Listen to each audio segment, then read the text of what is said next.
సమస్త జగములు రక్షించే సకల జ్ఞానమూర్తి ఎవరింట తాను కొలువుండునో కలుగును వారికి కీర్తి సకల సంపదల మూలము సుమనోహరి లక్ష్మి శ్రీ చక్రవాసిని మాత శ్రీ విష్ణు ధర్మ పత్ని తనని నమ్మిన భక్తులకు దరిద్రమును బాపు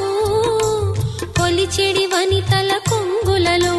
బంగారము నింపు అష్టలక్ష్ముల రూపున అవతారం దాల్చినది కష్టములను తొలగించగా భూమిలో వెలసినది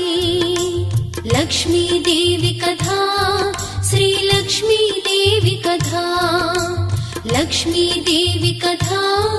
శ్రీ లక్ష్మీదేవి